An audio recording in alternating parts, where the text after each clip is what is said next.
thing to do.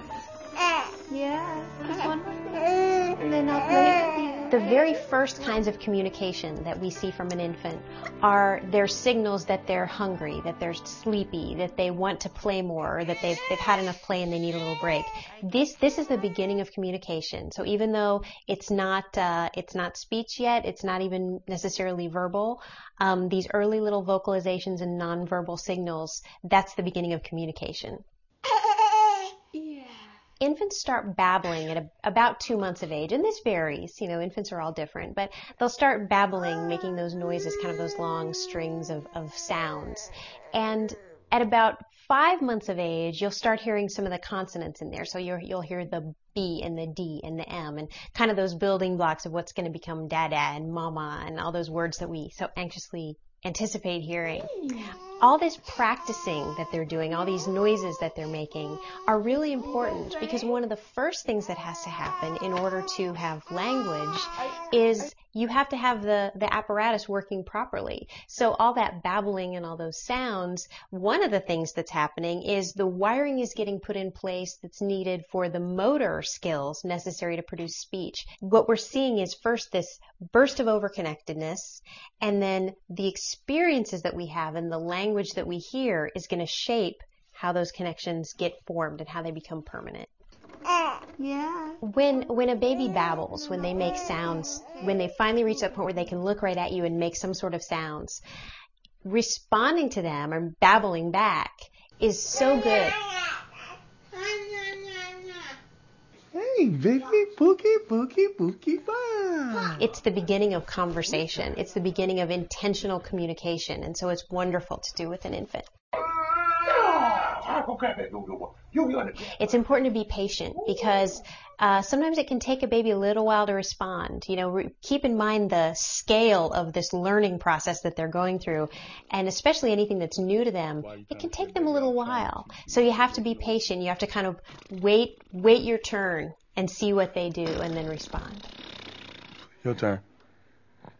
The important part is really the act of speaking and this kind of parentese, which keeps the child engaged and keeps them interested in what you're doing. We start with our favorite. Parentese is simply the way we pretty much naturally talk to babies. So it's that high, low pitch and then long vowel sounds. Hungry? Yes. You can actually turn anything into play just by talking. So therefore, there's no time that can't be a connecting time for the two of you and a special time. You like apples, don't you, Madison? We have some applesauce in the cupboard. Do you want apples for lunch? The other really valuable way to use language with a very young child who isn't speaking yet themselves is to talk about feelings. I know it makes you mad to be in that stroller.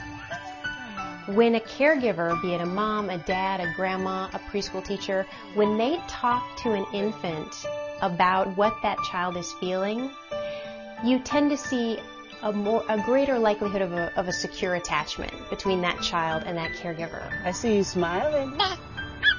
Yeah, you talking too? Yeah.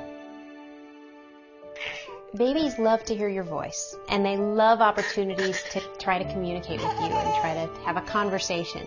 So it's never too early to start doing that, and you can't really do it too much.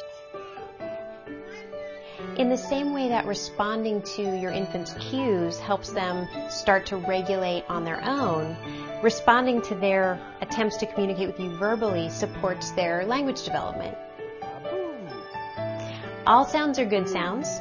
So you can imitate the sounds your baby makes, and you can make sounds and see if they imitate you.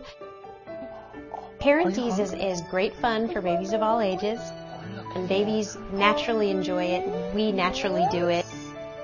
I know it makes you mad to be in that stroller. Talking about feelings not only tunes you in to what your baby's feeling, but it also provides a way to let your baby know that you care how they feel.